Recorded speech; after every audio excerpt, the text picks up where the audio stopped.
Welcome to the fourth in a series of 4 COVID-19 recovery modules. This multi-module series will expand our existing COVID-19 toolkit available on the websites maintained by the Leading Ed Partnerships and the Illinois State University Center for the Study of Education Policy. This content is being recorded so that our lead project enrolled principals and principal coaches may access it on demand at a time convenient to them. The content has been open sourced so that school leaders everywhere may benefit. If you're working in or on behalf of a school, you know that there are many things being contested in the education space. A simple stock taking of the current context generates a list that includes masking or no masking, improving the quality of masks, the Omicron spike, the logistical burden of test to return, contact tracing, quarantining, and social distancing requirements, impatient parents, unreasonable demands, the absence of logic. The list goes on, and we can expect continuing or new distractions for the foreseeable future. Given this, you may think it's foolish to even think about planning for extended day or summer school. After all, why would you put already exhausted teachers in the position of working harder and longer, especially in the current socio-political climate?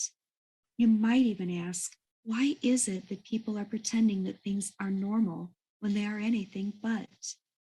What we're trying to do in this module is center the needs of children.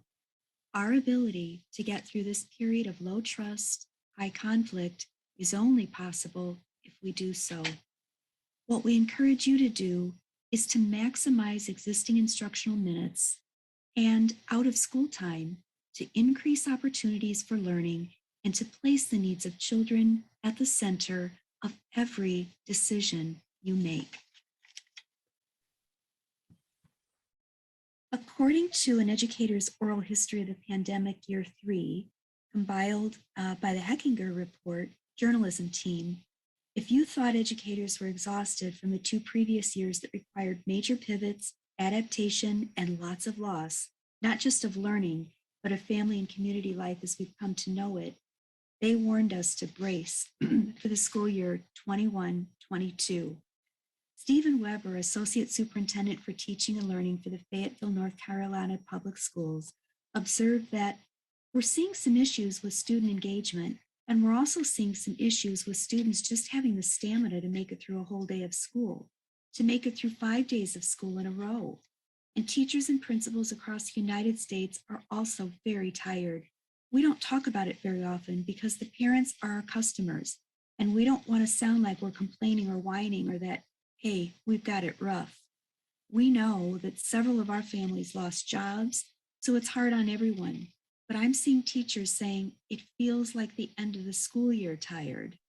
A lot of people don't talk about that because we realize this is the only 3rd grade experience this student will ever have.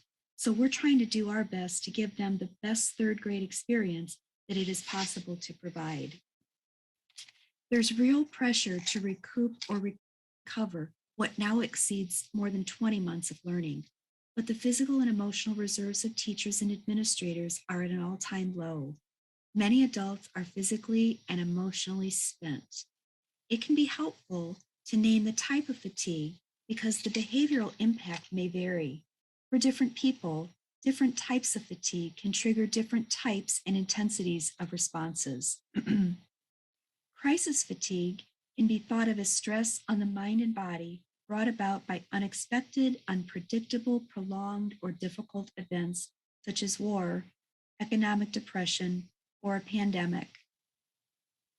Decision fatigue is a state of depleted will that results from having invested precious time and energy into making seemingly endless choices. It can lead to reduced effort in future decision-making so that either decisions are deferred, avoided, or made hastily or superficially. Finally, compassion fatigue is the cumulative effect of stress resulting from caring for or responding to the needs of traumatized or suffering individuals. As a principal, You may see yourself in one or more of these states. Please see the resource section that accompanies this module for additional information and strategies for coping with these ever-present, energy-depleting forms of fatigue. In this module, participants will receive guidance, resources, and strategies to situate our understanding of learning renewal within the unpredictable and prolonged crisis, utilize ESSER funds for effective creation and targeting of after-school and summer school programming, will identify the elements of a highly effective high-dosage tutoring program that extends learning time during the school day. We'll look at ways to creatively schedule to continue learning during school vacations, holidays, weekends, non-student attendance days, and other school breaks, and will help you to maximize the homeschool connection. The COVID Recovery Phase Toolkit Module 4 is aligned to the ISB Strategic Plan priorities to support schools to create safe and healthy learning environments, to support schools to address the social and emotional needs of students and educators, and to support schools to adopt and implement inclusive policies and practices.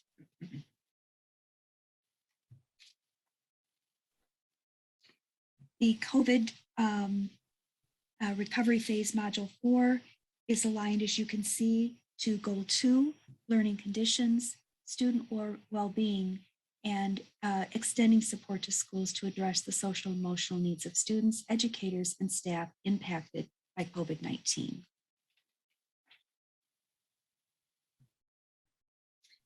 The Module 4 Toolkit is also aligned to recommendations brought forth by the Illinois P20 Council, and they have recommended that we provide students with resources and programs for academic support, such as enrichment opportunities, tutoring programs, youth leadership and development. You'll hear quite a bit about the tutoring model that we have to offer. And then ensuring more time for students' academic, social, emotional, and mental health needs by looking at strategies such as extended planning time for teachers, extending the school day and year, and transitioning even to year-round schooling. Finally, you may soon hear about communities of practice forming as districts and schools consider new ways of managing the finite organizational resource of time to extend learning. The P20 Council may designate council members to serve as working group chairpersons. Working groups can invite organizations and individuals representing pre-K through 20 interests to participate in discussions, data collection, and dissemination. And now, let's meet our facilitators. Derek Carr is currently the Director of Professional Development for ROE 28, representing Bureau, Henry, and Stark counties.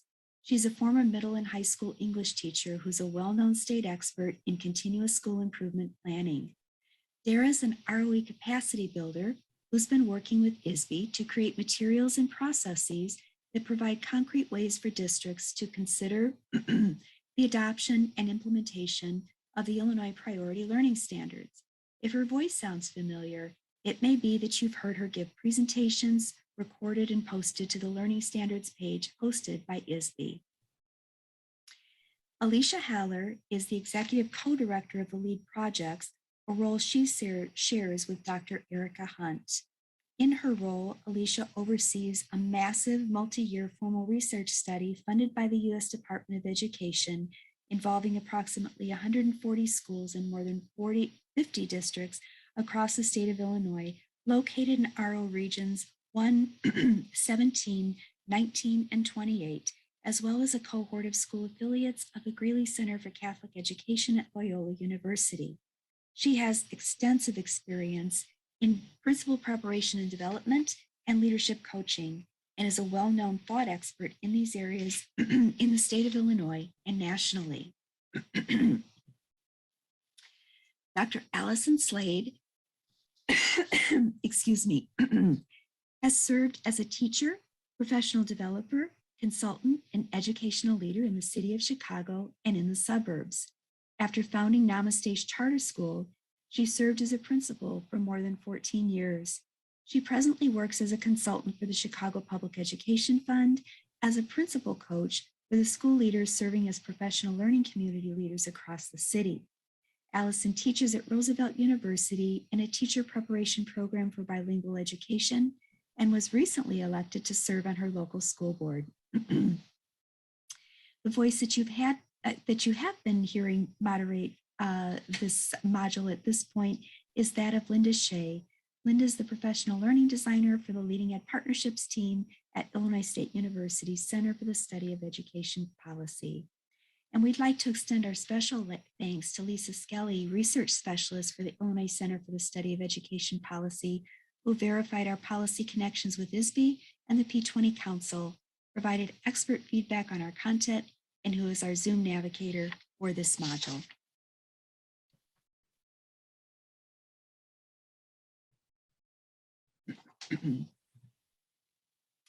This module, of course, is focused on extended time for learning. And as we've already stated, we recognize and acknowledge the significant challenges that principals are facing as they lead their schools and communities through this prolonged and unpredictable crisis. In this module, we'll introduce some new ways to think about extending time for learning, whether that happens during the school day or beyond it. And for this section, we'd like to welcome Allison Slade Rothstein. Allison, welcome. Thank you, Linda. School leaders and teachers are constantly trying to extend time, wrangle time, squeeze more time, but all too often, the traditions and truisms about how schools should use time turn out to be as upside down as a tea party in Wonderland. In part because schools were originally designed on factory models of efficient time use, with academic credit measured in part through set seat time, education on the whole has equated more academic time with more learning. This is true, but depends on how you measure it.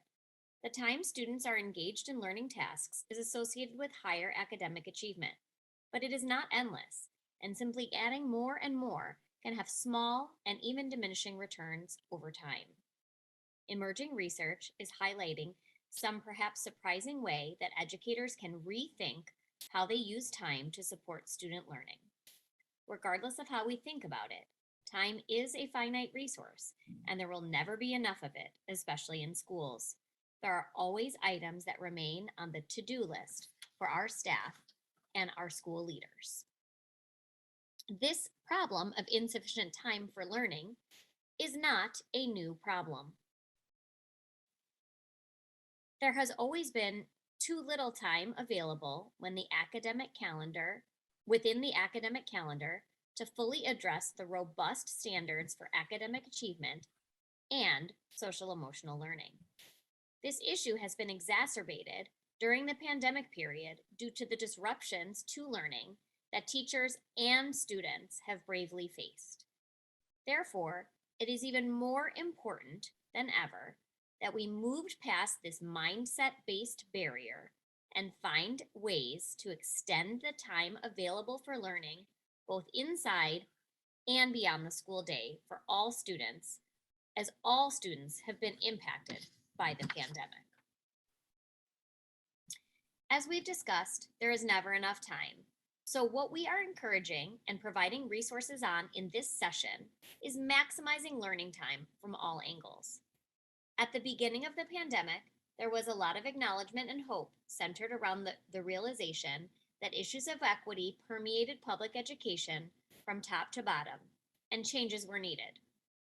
As we enter the third year impacted by COVID, we need to focus our efforts on ameliorating these equity issues. These are changes that we hope will live well beyond the pandemic. The school day has been filled with new requirements and in many instances has actually gotten shorter, even during the pre-pandemic period. The pandemic only exacerbated these issues with the need for more time to be spent on transition, cleaning, and safety. A renewed focus as we enter a period where we are not only surviving, but we learn to thrive through and beyond this pandemic is critical for student growth and achievement at all levels. The next slide highlights a quote from a teacher taken just after the onset of the pandemic. It states, We should encourage and empower schools to experiment with extended and alternative learning schedules. But we should be equally, if not more, focused on how well existing instructional time is being used. Mr. Kraft indicates what we all know to be true in most schools and classrooms. Finding ways to innovate in classroom structure and scheduling needs to happen at a local level based on individual school-based factors. Not everything will work for everyone, but empowering schools, leaders, and educators with the tools to make changes that center the needs of students is the key to strong utilization of time, both during and beyond the school day bell. Our webinar today is broken up into several parts that will address extended learning time. First, by looking at ways to create in-school time optimization through tutoring and acceleration, and then by looking at ways to extend traditional thinking of what embodies a day of learning, and looking creatively at before and after school, summer school, weekends, days off, and creating strong and sustaining homeschool connections. Our first new learning section will focus on maximizing learning time during the school day by utilizing research-based models for tutoring during the school day. Typically, we think of tutoring as an after-school activity, typically accessed by those who can afford additional investments in specific subject-based extra practice. However, there is extensive research on a new tutoring model known as high-dosage tutoring, which has been shown to impact positively student achievement growth in both reading and math, and creates accessible models of tutoring for all by integrating this tutoring into the school day. There has been extensive research on these tutoring models, both in and out of school time. Some of the most salient impacts that are statistically significant are listed here. These include positive effects for both reading and math in the area of 3 to 15 months of accelerated achievement, other positive spillover effects, such as increased attendance and engagement. And although this is an expensive intervention, it can be one of the most cost-effective if it's implemented correctly. It highlights some of the features noted in the research of effective tutoring programs. Not all tutoring is created equal. Research indicates the features schools and leaders should invest in when creating a tutoring model. These include 3 or more sessions per week, a focus on cultivating tutor-student relationships, the use of formative assessments to monitor student learning, alignment with the school-based curriculum, and extensive formalized tutor training and support. The term high dosage tutoring is important to define first. Here is a visual which depicts how the different elements of tutoring impact student growth. Tutoring is a form of teaching, one-on-one or in a small group, towards a specific goal. High-impact tutoring leads to substantial learning gains for students by supplementing, but not replacing students' classroom learning experiences. High-impact tutoring responds to individual needs and complements students' existing curriculum. Other personalized learning options exist and may promote student learning by replacing traditional class periods, but we do not include them all under our umbrella definition of tutoring. For example, at this point, we are not focused on initiatives such as pull-out services, in-class small group instruction by a second teacher, or learning pods. We recognize high-impact tutoring programs as those that either have directly demonstrated significant gains in student learning through state-of-the-art research studies, or have these characteristics that have proven to accelerate student learning. These characteristics of high-impact tutoring programs currently include substantial time each week spent in required tutoring, sustained and strong relationships between students and their tutors, close monitoring of student knowledge and skills, alignment with school curriculum, and oversight and training of tutors to assure quality interactions. You can find more information on these research-based principles at the website listed at the bottom of this slide.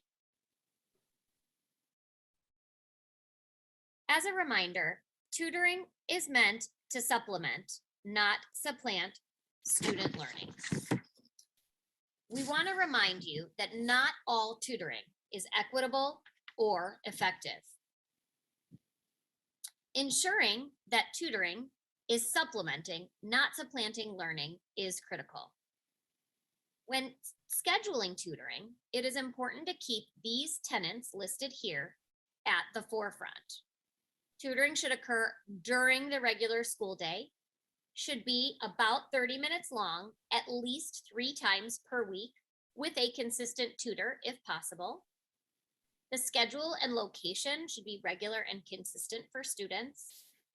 As a reminder, Governor Pritzker implemented the right to play last year, and therefore we should avoid selecting and tutoring students during recess, specials, or tier 1 instruction. Good times for tutoring include independent work time, centers, and small group learning time. Tutoring should scaffold current grade level instruction for students and not be remedial. The ideal length of tutoring for most students is approximately 50 hours. We've already acknowledged the extensive decisions that are confronting school leaders today. However, it is critical to effectively use ESSER funds wisely and not just choose the most popular or well-known curriculum specifically for tutoring programs. Choosing a tutoring program is similar to selecting curriculum. Make sure you have a process and that you look beneath the surface to ensure that your path will actually lead to the results you are seeking to have an effective overall program. Thinking about the process that you will use and examining your choices rather than just choosing the most popular or the most best sold curriculum is critical. Making sure that you are articulating your needs and assessing the alignment of these needs to the partner or curricular choices capacity to meet those needs, rather than buying what's popular, is really important. Don't be misled in the marketing strategies being used, and ensure you use a cost-benefit analysis when selecting materials to avoid buying your way out of a crisis. An example of this is with the school district who purchased a popular reading curriculum, only to find out that the training only ended up being 159 asynchronous videos that didn't match the needs of the children or the teachers being served. In our accompanying resource document, the vendor tool that we have articulated helps schools effectively select resources that could impact your students and align most specifically with the curriculum in your school. Don't forget, making a curricular choice is the first step. But as you will see on the next slide, after you have set up the tutoring model, it is critical to ensure that you are making good use of your implementation time. Creating and implementing a monitoring plan to follow and identify strengths, weaknesses, and the overall effectiveness of the tutoring program is critical to making necessary changes and facilitating success.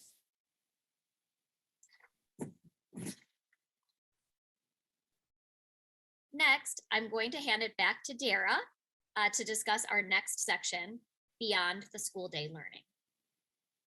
Very good.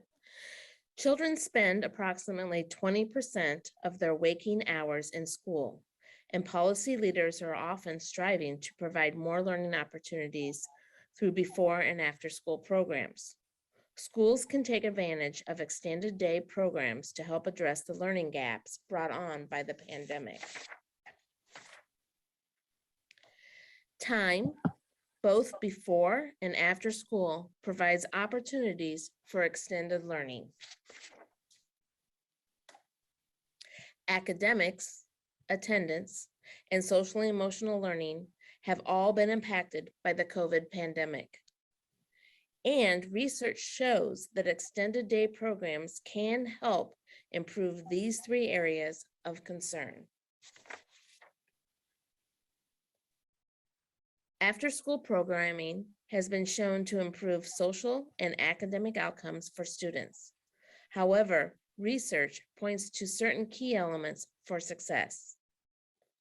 To fully realize all the positives of an after-school programming, students must receive a regular dosage from adequately trained staff using high-quality programming that matches specific school and district needs.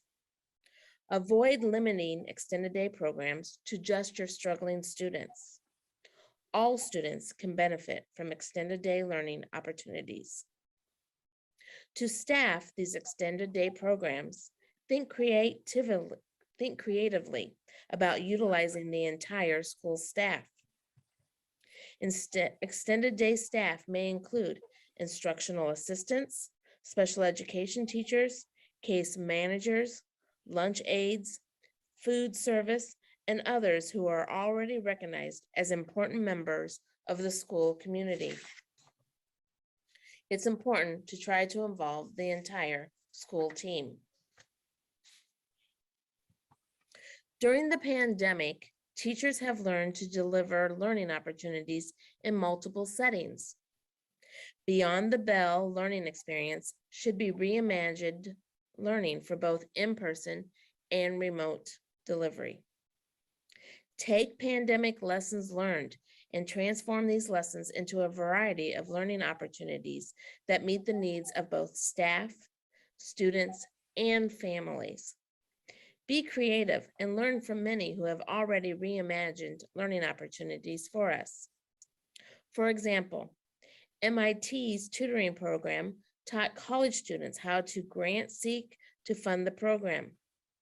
They used a useful exercise to truly understand the school context, and college students directly did teach-at-home programs using hands-on kits for students.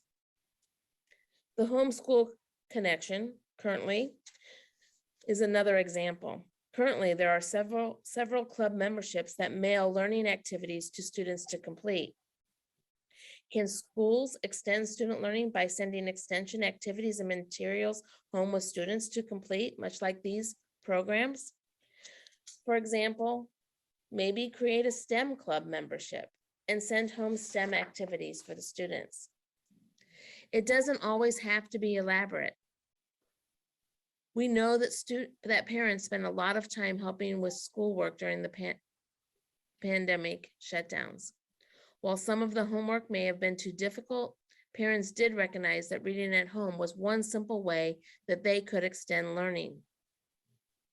We could help our parents by providing materials that could promote reading at home. We could create lending libraries with materials for elementary students. For older students, we could create kits that apply personal experience to text.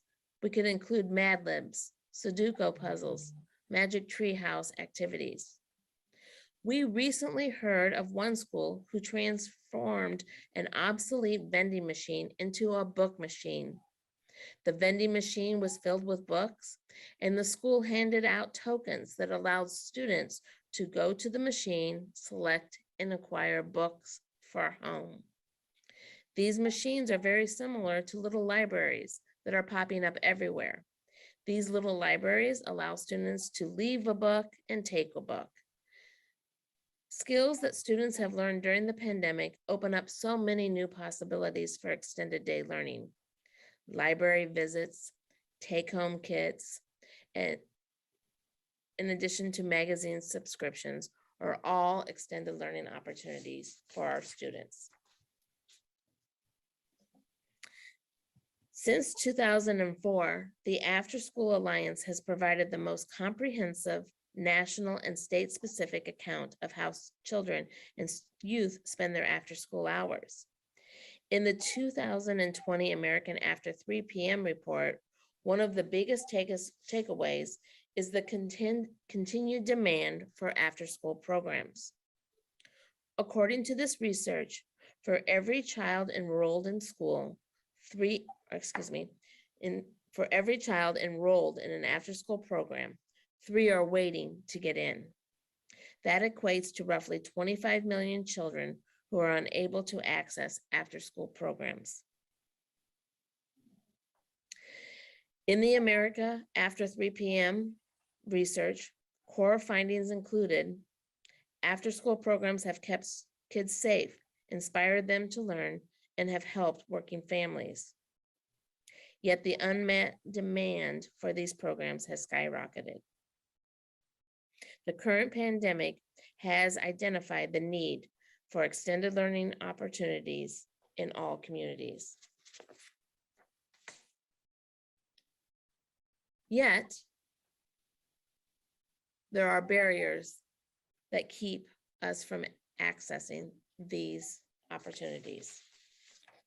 While the need for extended learning programs is high, the America After 3 p.m. core findings of 2020 reported that many barriers exist to utilizing programs already in place. 57% of parents reported programs were too expensive. 53% reported there was no safe way for students to get to and from a program. We need to create extended learning opportunities that provide universal access. Using current grant funds can help make programs affordable to all. Providing remote options for students can help remove the transportation barrier. The research clearly supports extended day programs for students. We must go above and beyond to help serve every student. Create programs that do not require kids to qualify for the program in order to access it. Offer extended program invitations to everyone. With current grant funds, funding is and should not be a barrier to not serve all students. Try to create a program that includes everyone. And while we think about this, it's important to make the programs that we offer at these programs accessible to all.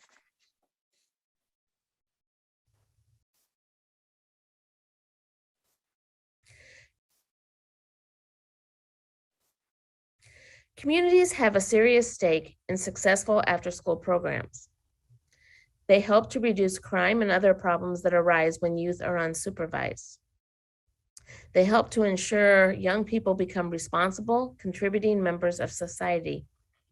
Many community organizations will be responsive and helpful when they are made aware of the overall impact good after-school programs can have. Community partnerships can provide resources that would otherwise be too expensive, such as extra space and materials. However, when including community partnerships, there are some promising practices to consider. The promising practices for partnering with after-school providers are divided into 4 categories. They include program planning and evaluation, developing and sustaining these partnerships, staffing, and training for all. Faith-based communities can also be a source of volunteers and support. We need to be creative and think of all of the possibilities. A caring closet is one example of a community-based partnership. A caring closet is stocked with non-perishable food items and hygiene products that are located so that school students and families can access. A caring closet is just one example of how when we build community partnerships, we can go beyond academic needs of our students and also focus on basic needs. We need to be creative and use all of our community resources to help build the best after-school program. I'm going to turn it over to Allison, who's going to talk a little bit about looking at our calendars. The same rationale that Dara just discussed that underlies growing and continuing after-school programs applies to broadening our idea of what constitutes a school day. Ask yourself, what are students doing during school breaks and days off? Some examples are listed on this slide. Ask yourself, what does your community need? What do the most marginalized students in your community need during holiday breaks or calendar days off that aren't necessarily observed by everyone in your community? Being creative about using these times staffed with individuals other than teachers could be a solution to making each of these days a learning day.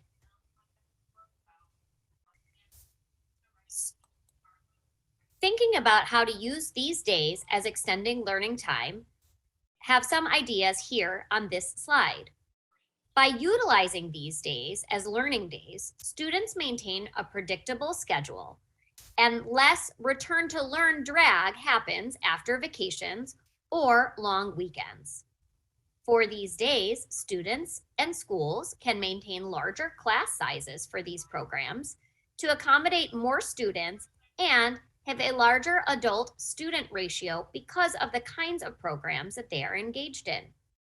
Can you utilize partners to offer enrichment opportunities? Some ideas are listed on this slide, like using the 4-H Club, the YMCA, or other examples of community partnerships that Dara discussed earlier. Could you have an open gym? Could you have a volunteer program run by a corporation that maybe has the day off of work, such as a bank, that are closed on particular days? Could you invite employees to bring their own kids to volunteer? Thinking about how to creatively use every single day as a learning day is also critical to extending all of our learning time. Lastly, extending school hours or after school care hours so that transportation is not needed and parents can pick up after work hours is critical, especially as we look at bus driver shortages and shortages for other school-based workers. Thinking about how to potentially employ parents to supervise after-school programming. Thinking about options with late start and early dismissal, or how schools and districts might structure community partnerships to support these students while teachers participate in professional learning. Moving community organizations out of brick and mortar and back into the school is another option to consider. How you convey that you are not losing days off, summer vacation, or other days is critical to ensuring that the benefits of implementing year-round calendar or an extended calendar is critical for all students. Thinking about flex time in learning, where students can select where they go, could be another idea for ensuring that we are using all of our options when we creatively calendar our school year. This is another potential use of ESSER funds to reduce the number of preps and arrange for teachers to spend time in a math, reading, or science lab so that every period there is additional academic support before, after, and during school, and also on these days off. Getting and using feedback from families on what they need and the community on what they can supply goes hand in hand with these recommendations.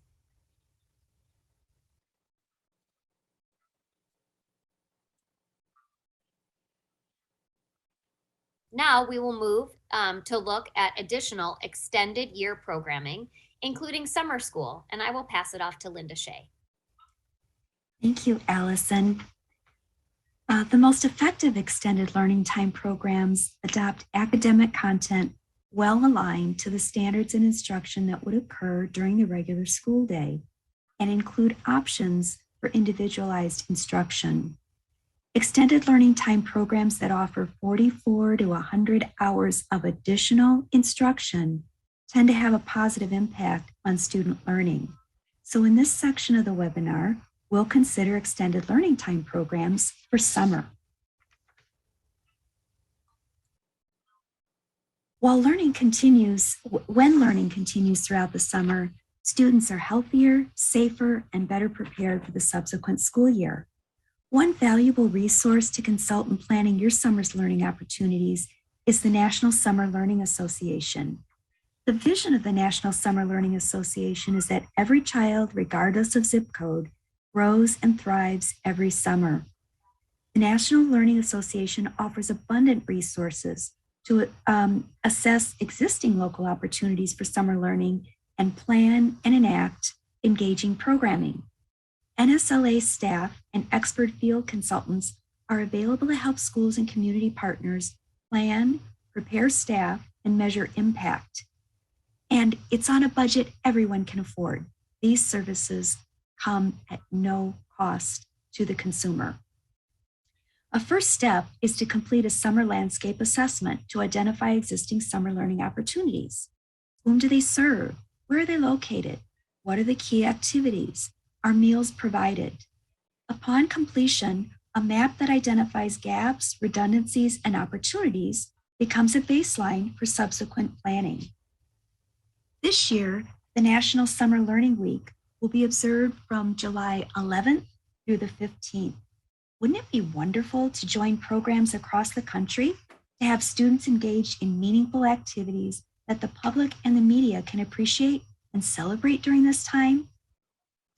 In the next 3 or so slides, I'll present some content sources for extended learning time programs that may be offered during the summer months and give you some ideas about the creative scheduling options to make them a reality. Remember, ESSER funds are available through summer 24.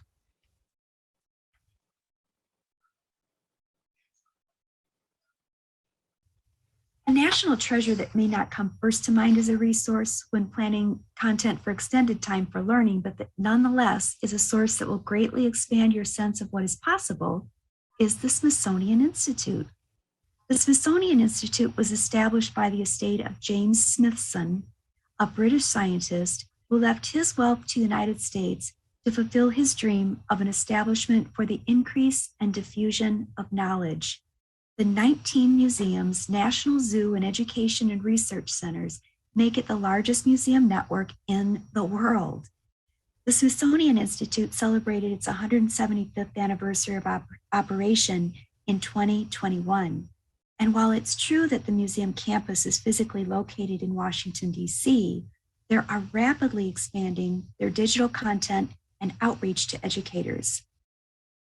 During their inaugural Educator Day on Friday, September 17th, 2021, they sponsored sessions on innovative interdisciplinary lesson design, opportunities to cultivate skill development across content areas, and provided insights into how the Smithsonian tools and resources might enhance learning. This is where I learned that a team of educators from Tulsa Public Schools in Oklahoma created an open source curriculum to help us process the Tulsa race massacre of 1921 and the destruction of what came to be known as Black Wall Street. Decades of silence dishonored the deceased and suspended the healing process for the living. I greatly admire the convictions of the Tulsa Public School teachers and leaders who curated their historical artifacts and mined stories, and by bravely teaching their local hard history, involved students in advancing equity and social justice. You can visit the Smithsonian Open Access to download and share and reuse millions of images and access other interdisciplinary content for inclusion in existing and future lesson design. The images that you're seeing here on your screen are from 2 resources that were featured as part of Educator Day. One building from the American Women's History Initiative and the other involving the use of micro-observatory telescopes positioned at the Smithsonian's Fred Lawrence Whipple Observatory in Arizona. Visit the link above to learn more about their vast educator resources. We're tickled to notice a billboard advertising 4-H in Chicago. Initially, it came as a surprise, although in our research for this segment, we learned that Chicago hosted the National 4-H Club Congress for approximately 70 years at the Chicago Hilton. It was then that we were reminded of 4-H as one of America's foremost youth development initiatives. When we think of summer, we think of county and state fairs and 4-H exhibits, agriculture and natural resources, family and consumer sciences, and other youth development activities are offered by the Cooperative Extension, a community of more than 100 public universities across the nation that provide experiences for young people to learn by doing. 4-H activities address the head, heart, hands, and health of young people and their communities. Youth can choose their own adventure by selecting from projects such as photography, clothing and textiles, robotics, animal sciences.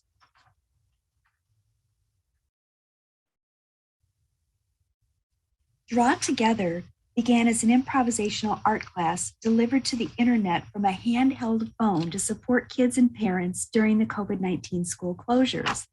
Today, Wendy McNaughton, who also answers to Wendy Mac, broadcasts from a completely handmade studio.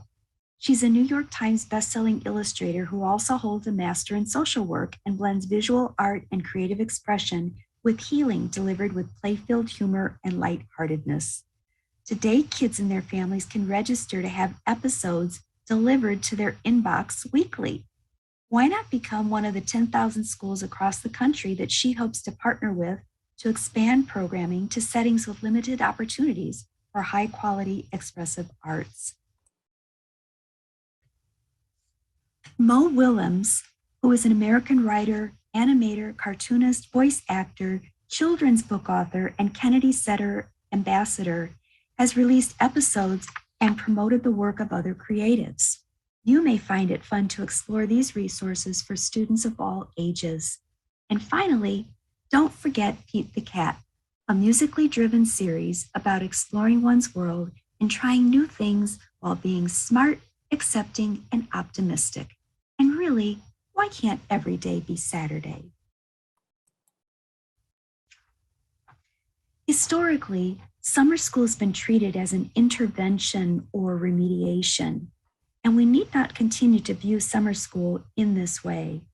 We can't imagine a single student who couldn't benefit from additional learning opportunities, but simply because you may now have additional resources through ESSER is not a reason to expand your current summer school offerings. Don't do what you've always done, think redesign. On a special note, before COVID, special populations were not always fully included in summer school offerings. So think about those who are in most need of these programs. Just because it's open and available does not mean that it's accessible to everyone. We can imagine that it's been a challenge, for example, to provide special education services without interruption. Compensatory services can come in many forms and must be individualized to the student's unique circumstances. Compensatory services can be provided during the regular school day, before or after school, over weekends, during school breaks, or can be delivered by external service providers. There's no reason to exclude diverse learners from extended time for learning offerings.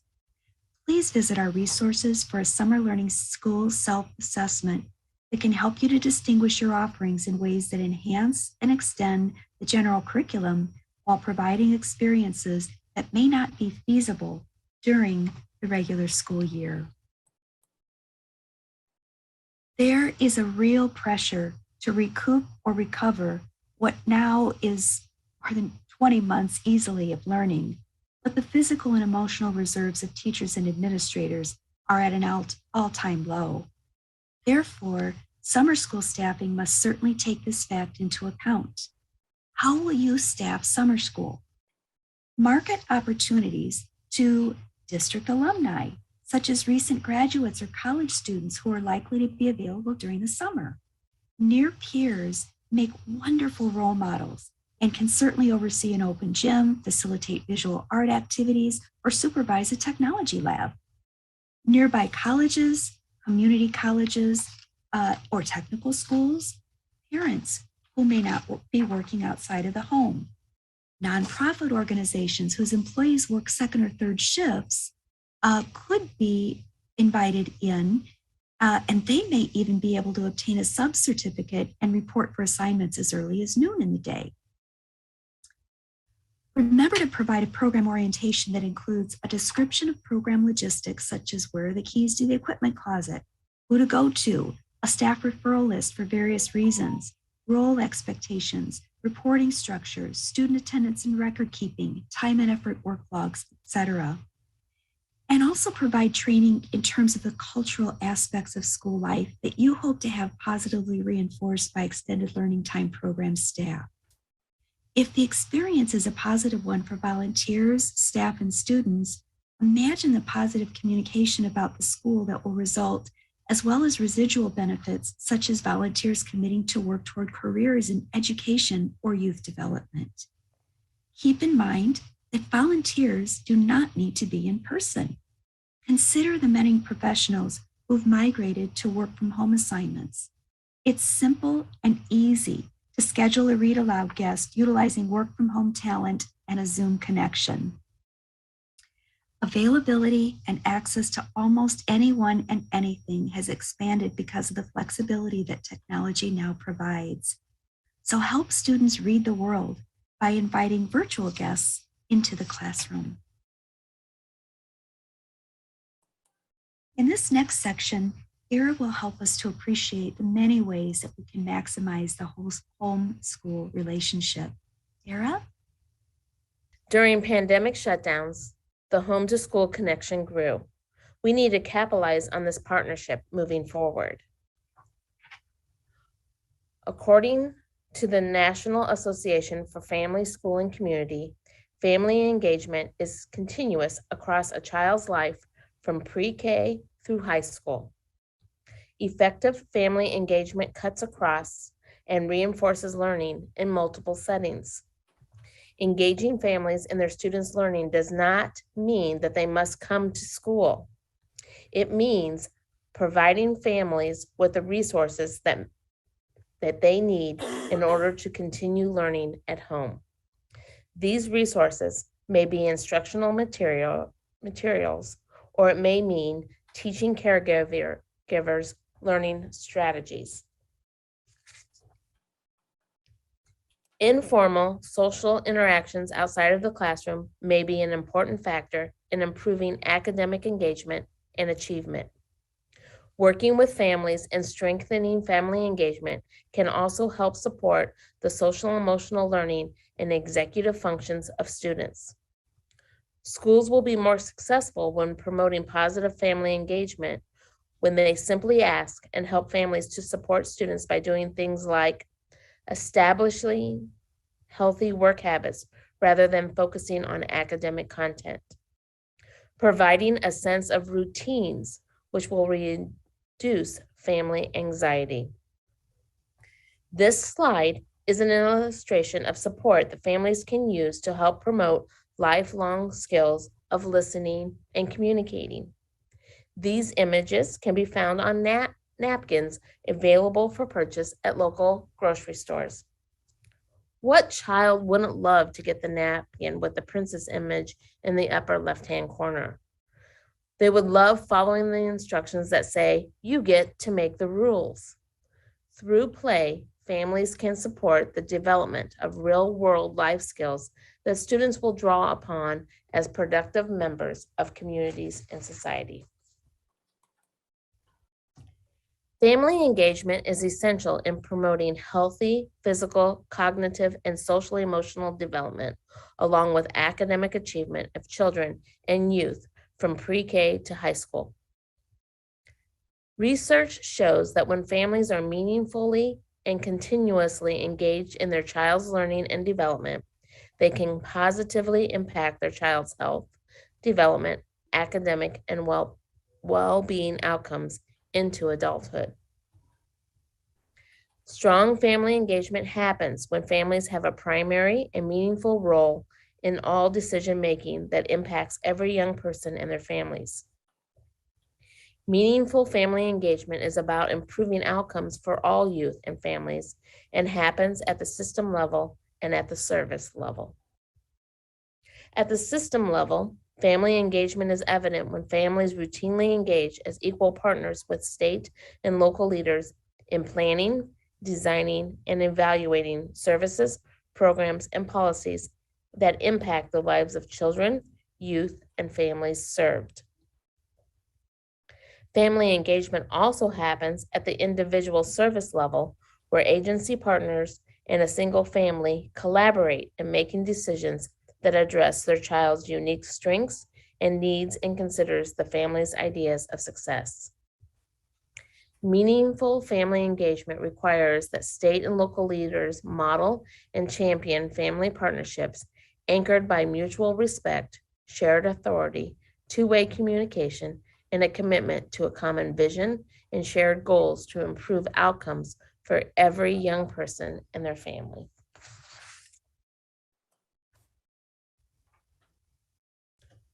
When schools partner with parents, they create a team that is focused on the same goals. The team approach creates success, both academic and social emotional success for all. A Chalkbeat report that we have included in our Module 4 resources offers some wonderful suggestions for engaging families. Creating working partnerships with families can lead to positive changes and opportunities. But remember, when you ask families for input, it is your responsibility to communicate the findings from the sources of family feedback you gather. Parents may not continue to respond if they do not see their ideas acted upon. They need to see evidence that their ideas are in use. When they do, they will become advocates who encourage their peer parents to also respond and engage.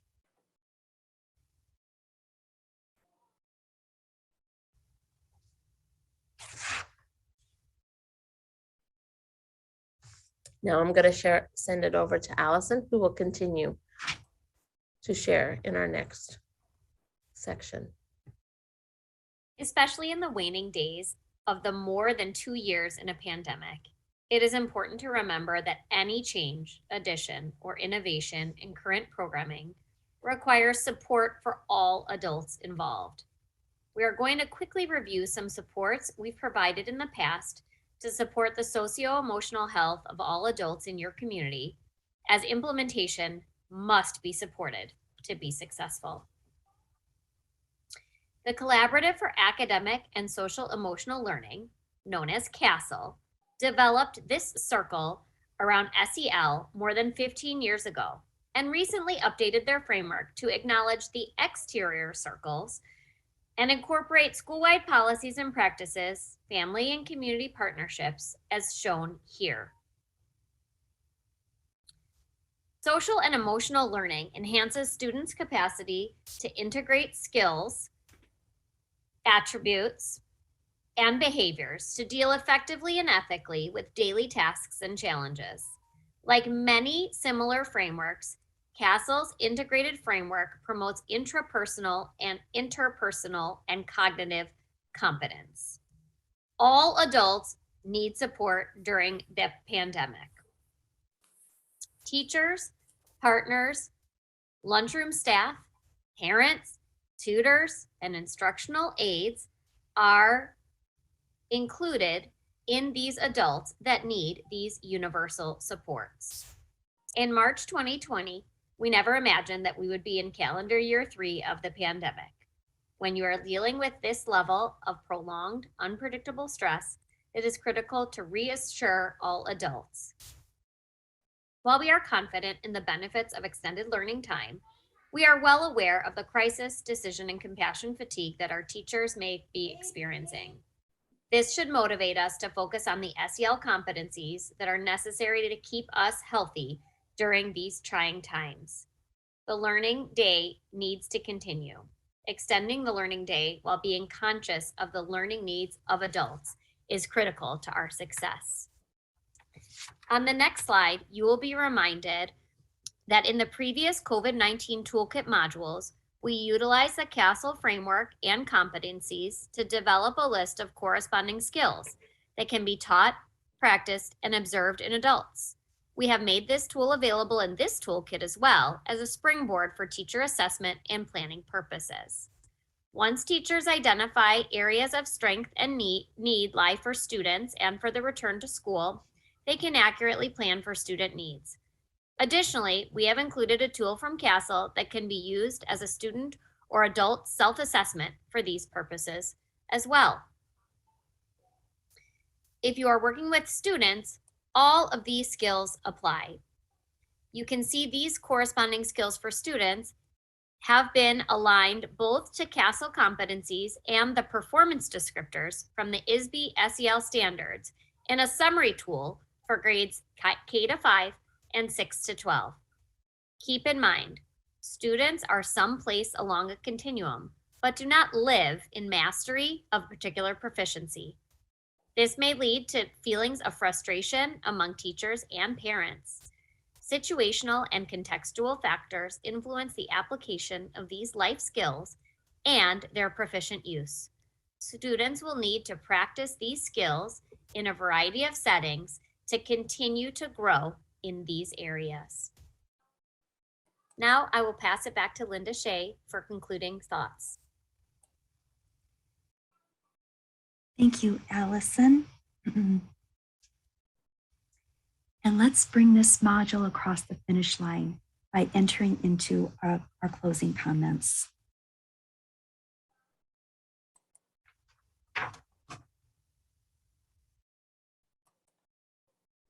Isn't it time to replace the familiar with the possible? Soretta Hammond encourages us all to engage in the possibility of things being different in schools and classrooms. As you've learned or been reminded of today, empirical evidence supports the adoption of certain practices over others. Look to the list on the left for examples. Targeted supports for families, exposing all students to grade level content, consistent and recurring opportunities for teacher collaboration, high dosage tutoring, extended time for learning, school-wide systems for identifying students most severely impacted by COVID-19. To get there, we may have to engage in the practice of selective abandonment, and we can look to the list on the right for those examples. Don't hesitate to retire the things that we do because we've always done them this way. They can no longer be supported by sound evidence or logic. Finally, our closing thoughts. Progress can be scary, but progress is good. Can you imagine living with a rotary phone? A computer dot matrix printer? Cars designed with V8 engines that rely only on fossil fuel? Are you willing to give up Amazon Prime, DoorDash? If you answered no to most or all of the questions we posed, then you're ready to take your school into the future. Best wishes as you undertake the ambitious task of extended time for learning and increasing opportunities to learn for all students in your care. Thank you.